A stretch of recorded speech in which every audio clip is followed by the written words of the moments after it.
लेकिन याद रखना, अब यहाँ लौटकर कभी मत आना। और शीला के सास ससुर उसे घर से निकाल देते हैं।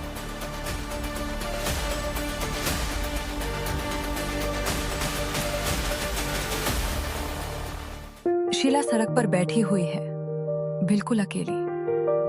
उसे कुछ समझ नहीं आ रहा कि अब क्या किया जाए।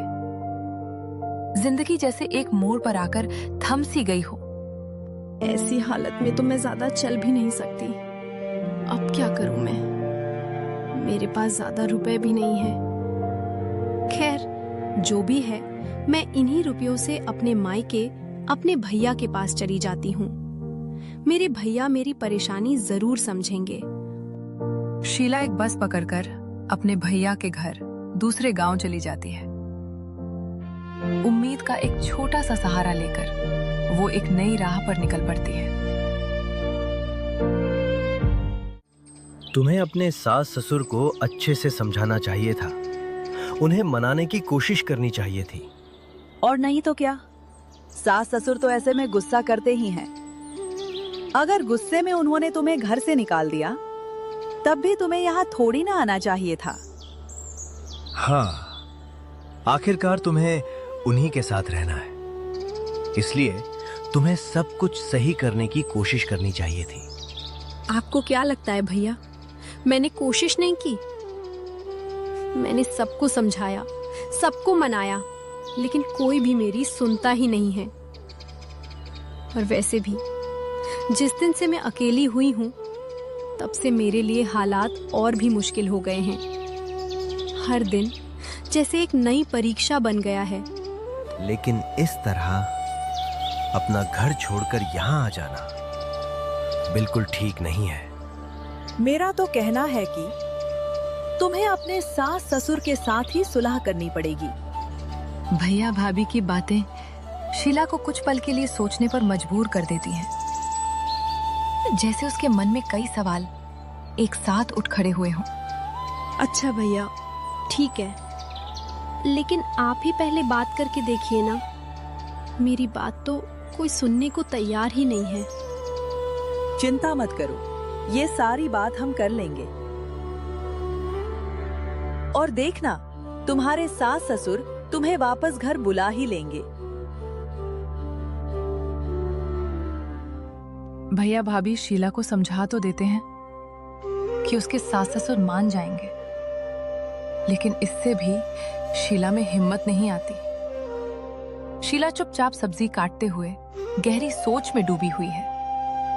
उसके मन में डर, चिंता और अनिश्चितता सब एक साथ चल रहे हैं। भैया भाभी के घर रहना भी मुश्किल ही है। उनका अपना गुजारा ही सही से नहीं हो पाता। ऐसे में वो मेरे लिए क्या ही करेंगे। और आखिर मुझे अपने आने वाले बच्चे के बारे में भी तो सोचना है। अब हर फैसला सिर्फ मेरा नहीं रहा, किसी और की जिंदगी भी मुझसे जुड़ी है। इसे एक अच्छा जीवन देना है, इसलिए मुझे खुद ही कुछ करना पड़ेगा। एक बार मैं वापस अपने घर चली जाऊं, फिर वहां कोई काम ढूंढकर करने लगूंगी। अब मुझे अपने लिए नहीं, अपने बच्चे के लिए जीना है। शीला अब खुद ही कुछ करने की ठान चुकी है और वो अपने सास ससुर के पास अपने घर वापस जाने का मन भी बना चुकी है। इसलिए उसके भैया शीला की सास से बात करते हैं। एक नई उम्मीद के साथ बातचीत की शुरुआत होती है। जो होना था हो गया, लेकिन अब तो आपको शीला को घर बुला ही लेना चाहिए। नहीं, उसकी इस घर में कोई जरूरत नहीं है। हम उसे घर में देखना नहीं चाहते।